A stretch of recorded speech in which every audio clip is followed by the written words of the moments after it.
Mark அதிகாரம் 4. அவர் மறுபடியும் கடலோரத்திலே போதகம் பண்ணத் தொடங்கினார்.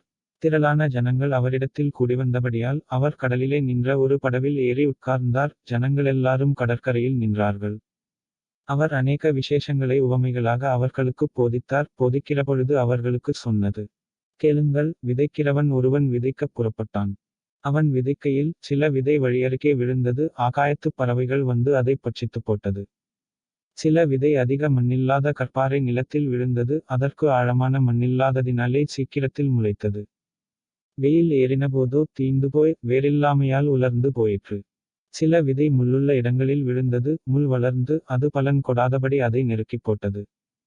சில விதை நல்ல நிலத்தில் விழுந்து ஓங்கி வளருகிற பயிராகி 1 30, 1 60, 1 100 பலன் தந்தது. கேட்கிறதற்குக் காதுள்ளவன் கேட்கக்கடவன் என்று அவர்களுக்குச் சொன்னார். அவர் தனித்திருக்கிறபோது 12 அவரைச் சூழ்ந்திருந்தவர்கள் இந்த உவமையைக் குறித்து அவரிடத்தில் கேட்டார்கள். அதற்கு அவர், தேவனுடைய ராஜ்யத்தின் இரகசியத்தை அறியும்படி உங்களுக்கு அருளப்பட்டது. புறம்பே இருக்கிறவர்களுக்கோ இவைகளெல்லாம் உவமைகளாகச் சொல்லப்படுகிறது.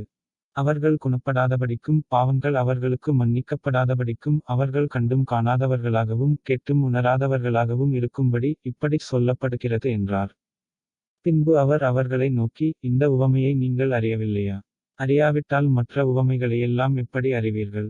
விதைக்கிறவன் வசனத்தை விதைக்கிறான். வசனத்தைக் கேட்டவுடனே சாத்தான் வந்து அவர்கள் இருதயங்களில் விதைக்கப்பட்ட வசனத்தை எடுத்துப் போடுகிறான். இவர்களே வசனம் விதைக்கப்படுகிற வழியருகானவர்கள். அப்படியே வசனத்தைக் கேட்டவுடனே அதைச் சந்தோஷத்தோடு ஏற்றுக்கொண்டும் தங்களுக்குள்ளே வேர்கொள்ளாதபடியால் கொஞ்சக்காலமாத்திரம் நிலைத்திருக்கிறார்கள். வசனத்தினிமித்தம் உபத்திரவமும் துன்பமும் உண்டானவுடனே இடறலடைகிறார்கள். இவர்களே கற்பாறை நிலத்தில் விதைக்கப்பட்டவர்கள். வசனத்தைக் கேட்டும் உலகக் கவலைகளும் ஐசுவரியத்தின் மயக்கமும் மற்றவைகளைப் பற்றி உண்டாகிற இச்சைகளும் உட்பிரவேசித்து வசனத்தை நெருக்கிப் போட அதனால் பலனற்றுப் போகிறார்கள்.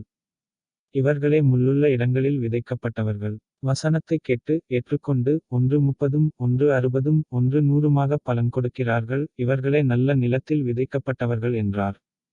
பின்னும் அவர் அவர்களை நோக்கி, விளக்கைத் தண்டின்மேல் வைக்கிறதற்கேயன்றி மரக்காலின் கீழாகிலும் கட்டிலின் கீழாகிலும் வைக்கிறதற்குக் கொண்டு வருவார்களா? வெளியரங்கமாகாத அந்தரங்கமுமில்லை, வெளிக்கு வராத மறைபொருளுமில்லை. கேட்கிறதற்கு ஒருவன் காதுள்ளவனாயிருந்தால் கேட்கக்கடவன் என்றார். பின்னும் அவர் அவர்களை நோக்கி, நீங்கள் கேட்கிறதைக் கவனியுங்கள். எந்த அளவினால் அளக்கிறீர்களோ அந்த அளவினால் உங்களுக்கும் அளக்கப்படும். கேட்கிற உங்களுக்கு அதிகம் கொடுக்கப்படும். உள்ளவனெவனோ அவனுக்குக் கொடுக்கப்படும், இல்லாதவனெவனோ அவனிடத்தில் உள்ளதும் எடுத்துக்கொள்ளப்படும் என்றார். பின்னும் அவர் அவர்களை நோக்கி, தேவனுடைய ராஜ்யமானது ஒரு மனுஷன் நிலத்தில் விதையை விதைத்து இரவில் தூங்கி பகலில் விழித்திருக்க அவனுக்குத் தெரியாதவிதமாய் விதை முளைத்துப் பயிராகிறதற்கு ஒப்பாயிருக்கிறது. எப்படியென்றால், நிலமானது முன்பு முளையையும் பின்பு கதிரையும் கதிரிலே நிறைந்த தானியத்தையும் பலனாகத் தானாய் கொடுக்கும். பயிர் விளைந்து அறுப்புக்காலம் வந்தவுடனே அறுக்கிறதற்கு ஆட்களை அனுப்புகிறான் என்றார். பின்னும் அவர் அவர்களை நோக்கி, தேவனுடைய ராஜ்யத்தை எதற்கு ஒப்பிடுவோம்? அல்லது எந்த உவமையினாலே அதைத் திருஷ்டாந்தப்படுத்துவோம்? அது ஒரு கடுகு விதைக்கு ஒப்பாயிருக்கிறது. அது பூமியில் விதைக்கப்படும்போது பூமியிலுள்ள சகல விதைகளிலும் சிறிதாயிருக்கிறது. விதைக்கப்பட்ட பின்போ அது வளர்ந்து சகல பூண்டுகளிலும் பெரிதாகி ஆகாயத்துப் பறவைகள் அதனுடைய நிழலின் கீழ் வந்தடையத்தக்க பெரிய கிளைகளை விடும் என்றார். அவர்கள் கேட்டறியும் திராணிக்குத்தக்கதாக அவர் இப்படிப்பட்ட அநேக உவமைகளினாலே அவர்களுக்கு வசனத்தைச் சொன்னார். உவமைகளினாலேயன்றி அவர்களுக்கு ஒன்றும் சொல்லவில்லை. அவர் தம்முடைய சீஷரோடே தனித்திருக்கும்போது அவர்களுக்கு எல்லாவற்றையும் விவரித்துச் சொன்னார். அன்று சாயங்காலத்தில் அவர் அவர்களை நோக்கி, அக்கரைக்குப் போவோம் வாருங்கள் என்றார்.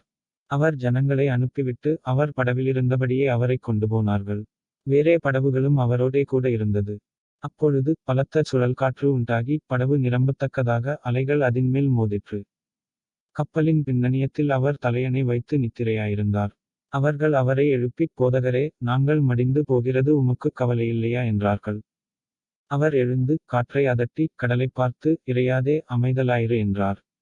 அப்பொழுது காற்று நின்றுபோய் மிகுந்த அமைதலுண்டாயிற்று.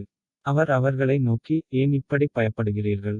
ஏன் உங்களுக்கு விசுவாசம் இல்லாமற் போயிற்று என்றார். அவர்கள் மிகவும் பயந்து, இவர் யாரோ? காற்றும் கடலும் இவருக்குக் கீழ்ப்படுகிறதே என்று ஒருவரோடொருவர் சொல்லிக் கொண்டார்கள்.